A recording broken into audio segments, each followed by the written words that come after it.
Phone पर। Hello माँ, मैं राजू बोल रहा हूँ। कैसी हो माँ? माँ बोली, मैं ठीक हूँ बेटे। ये बताओ तुम और बहू दोनों कैसे हो? हम दोनों ठीक हैं। माँ आपकी बहुत याद आती है। अच्छा सुनो माँ, मैं अगले महीने इंडिया आ रहा हूँ तुम्हें लेने। हाँ माँ, अब हम सब साथ ही रहेंगे।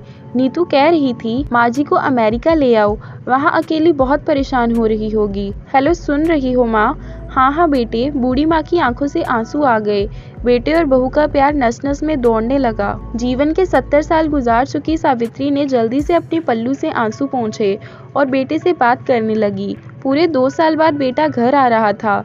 बूढ़ी सावित्री ने मोहल्ले भर में दौड़ दौड़ कर ये खबर सबको सुना दी।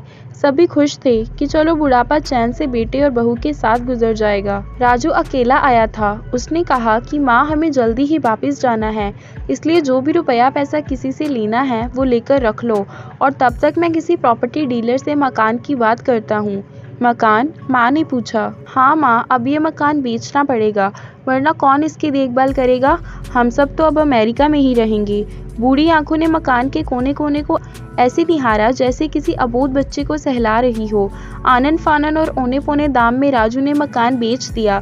सावित्री देवी ने वो जरूरी सामान समेटा जिससे उनको बहुत ज्यादा लगाव था। राजू टैक्सी मंगवा चुका था। एयरपोर्ट पहुंचकर राजू ने कहा, माँ तुम यहाँ बैठो, मैं अंदर जाकर सामान की जांच और बोर्डिंग और वीजा का काम निपटा लेता हूँ। ठीक है बेटे। सावित्री देवी वहीं पास की बेंच पर बैठ गई। काफी समय बीत चुका था। बाहर बैठी सावित्री देवी बार बार उस दरवाजे की तरफ देख रही थी जिसमें राजू गया था, लेकिन अभी तक बाहर नहीं आया। शायद अंदर बहुत भीड़ होगी, सोचकर बूढ़ी आंखें फिर से टकटकी लगाए देखने लगती। अंधेरा हो चुका था। एयरपोर्ट के बाहर गहमा गहमी कम हो चुकी थी। माँ जी, किससे मिलना है? एक कर्मचारी ने वृद्धा से पूछा। मेरा बेटा अंदर गया था टिकट लेने, वो मुझे अमेरिका लेकर जा रहा है, सावित्री देवी ने घबराकर कहा। लेकिन अंदर तो कोई पैसेंजर नहीं है। अमेरिका जाने वाली फ्लाइट तो दोपहर में ही चली गई। क्या नाम था आपके बेटे का?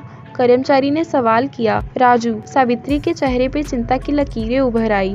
कर्मचारी अंदर गया और कुछ देर बाद बाहर आकर बोला, माँ जी आपका बेटा राजू तो अमेरिका जाने वाली फ्लाइट से कब का जा चुका। क्या? वृद्धा की आंखों से आंसुओं का सैलाब फूट पड़ा। बूढ़ी माँ का रोम रोम कांप उठा। किसी तरह वापस घर पहुंची, जो अब बिक चुका था। रात में घर के बाहर चबूतरे पर ही सो गई। सुबह हुई तो दयालु मकान मालिक ने एक कमरा रहने को दे दिया। पति की पेंशन से घर का किराया और खाने का काम चलने लगा। समय गुजरने लगा। एक दिन मकान मालिक ने वृद्धा से पूछा, माँ जी क्यों नहीं आप अपने किसी रिश्तेदार के यहाँ चली जाएं?